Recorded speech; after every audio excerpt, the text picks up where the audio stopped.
अगर जीवन में मेहनत के बाद भी पैसा टिकता नहीं, बार बार अभाव की स्थिति बन जाती है, कर्ज या आर्थिक रुकावट पीछा नहीं छोड़ती, तो इसका कारण केवल भाग्य नहीं बल्कि दरिद्रता का मूल संस्कार भी हो सकता है।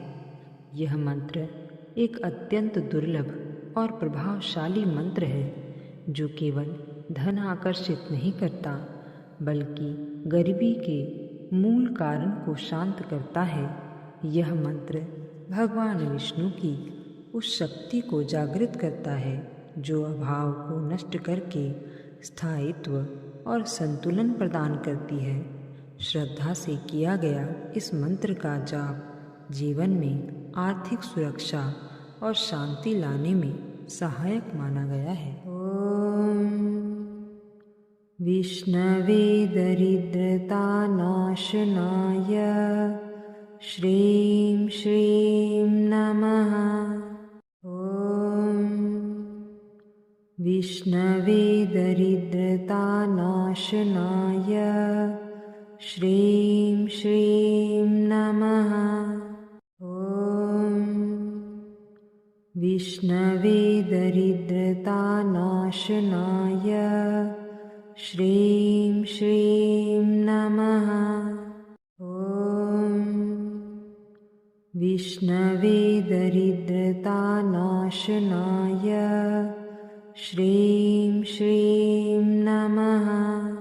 ओम विष्णवे दरिद्रतानाशनाय श्रीं श्रीं नमः। ओम विष्णवे दरिद्रतानाशनाय श्रीं श्रीं नमः। ओम विष्णवे दरिद्रतानाशनाय श्रीं श्रीं नमः। ओम विष्णवे दरिद्रतानाशनाय श्रीं श्रीं नमः। ओम विष्णवे दरिद्रतानाशनाय श्रीं श्रीं नमः। ओम विष्णवे दरिद्रतानाशनाय श्रीं श्रीं नमः। ओम विष्णवे दरिद्रतानाशनाय श्रीं श्रीं नमः। ओम विष्णवे दरिद्रतानाशनाय श्रीं श्रीं नमः। ओम विष्णवे दरिद्रतानाशनाय श्रीं श्रीं नमः। ओम विष्णवे दरिद्रतानाशनाय श्रीं श्रीं नमः। ओम विष्णवे दरिद्रतानाशनाय श्रीं श्रीं नमः। ओम विष्णवे दरिद्रतानाशनाय श्रीं श्रीं नमः। ओम विष्णवे दरिद्रतानाशनाय श्रीं श्रीं नमः। ओम विष्णवे दरिद्रतानाशनाय श्रीं श्रीं नमः। ओम विष्णवे दरिद्रतानाशनाय श्रीं श्रीं नमः। ओम विष्णवे दरिद्रतानाशनाय श्रीं श्रीं नमः। विष्णवे दरिद्रतानाशनाय श्रीं श्रीं नमः। ॐ विष्णवे दरिद्रतानाशनाय श्रीं श्रीं नमः। ॐ विष्णवे दरिद्रतानाशनाय श्रीं श्रीं नमः। ॐ विष्णवे दरिद्रतानाशनाय श्रीं श्रीं नमः। ॐ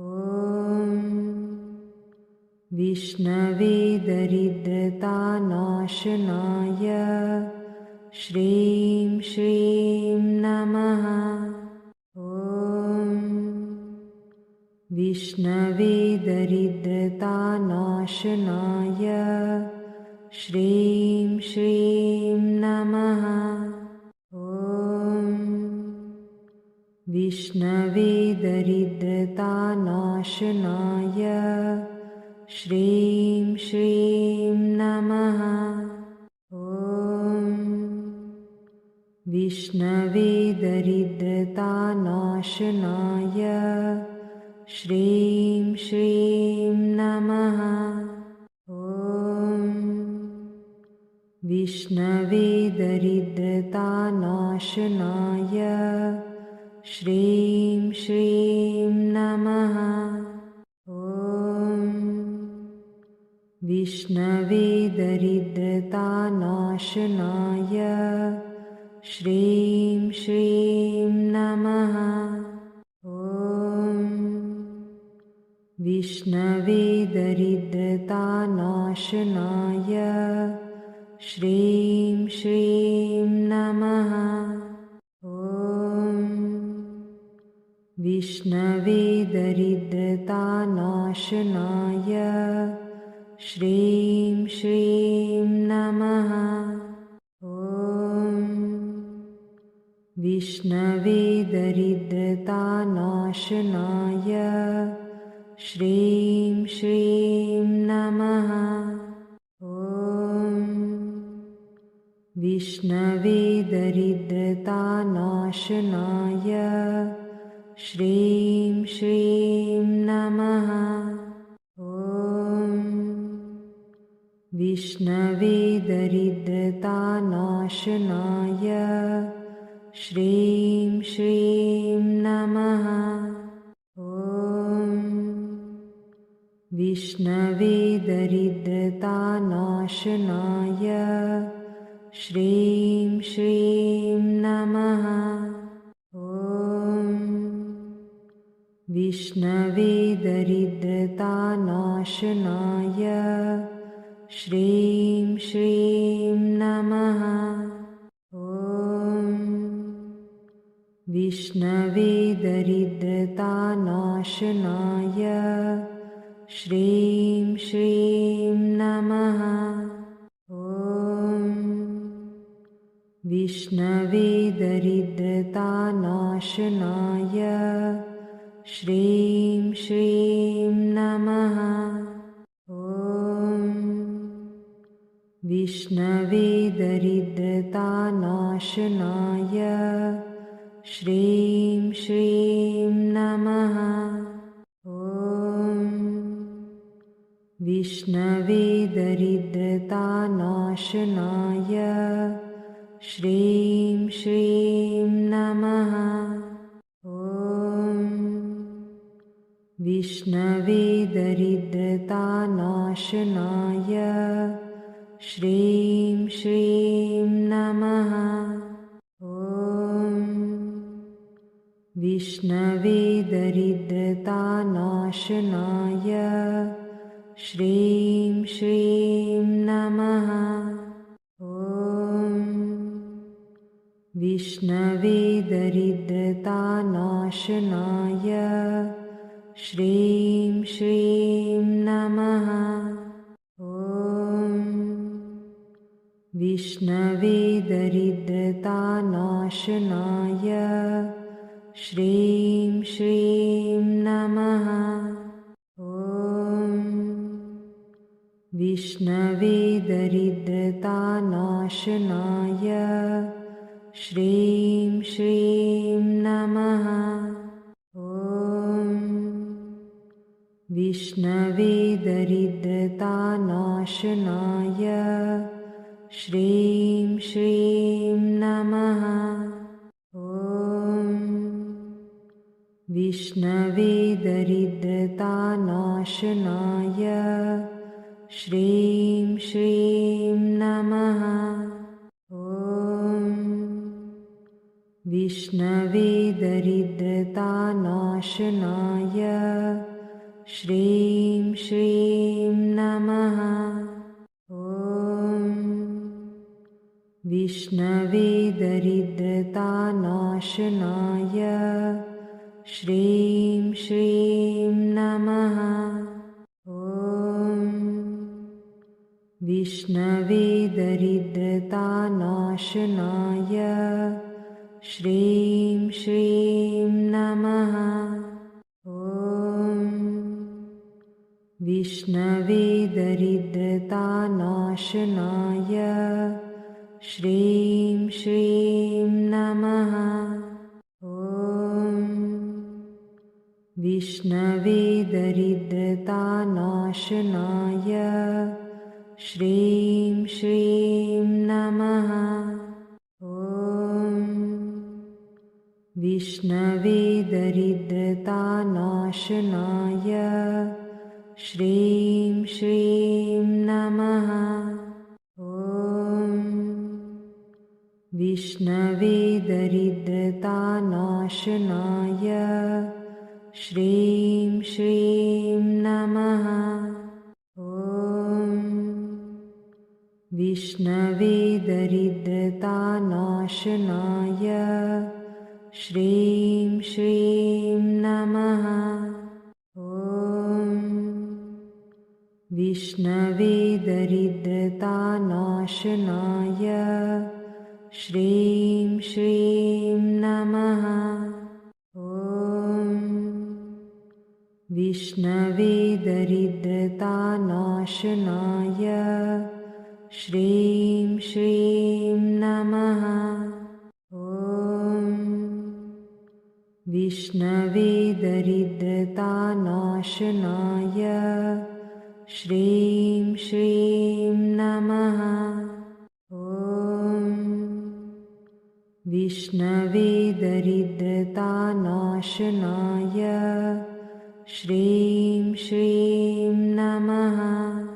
ॐ विष्णवे दरिद्रतानाशनाय श्रीं श्रीं नमः। ॐ विष्णवे दरिद्रतानाशनाय श्रीं श्रीं नमः। ॐ विष्णवे दरिद्रतानाशनाय श्रीं श्रीं नमः। ॐ विष्णवे दरिद्रतानाशनाय श्रीं श्रीं नमः। ॐ विष्णवे दरिद्रतानाशनाय श्रीं श्रीं नमः। ॐ विष्णवे दरिद्रतानाशनाय श्रीं श्रीं नमः। ॐ विष्णवे दरिद्रतानाशनाय श्रीं श्रीं नमः। ॐ विष्णवे दरिद्रतानाशनाय श्रीं श्रीं नमः। ॐ विष्णवे दरिद्रतानाशनाय श्रीं श्रीं नमः। ॐ विष्णवे दरिद्रतानाशनाय श्रीं श्रीं नमः। ॐ विष्णवे दरिद्रतानाशनाय श्रीं श्रीं नमः। ॐ विष्णवे दरिद्रतानाशनाय श्रीं श्रीं नमः। ॐ विष्णवे दरिद्रतानाशनाय श्रीं श्रीं नमः। ॐ विष्णवे दरिद्रतानाशनाय श्रीं श्रीं नमः। ॐ विष्णवे दरिद्रतानाशनाय श्रीं श्रीं नमः। ॐ विष्णवे दरिद्रतानाशनाय श्रीं श्रीं नमः। ॐ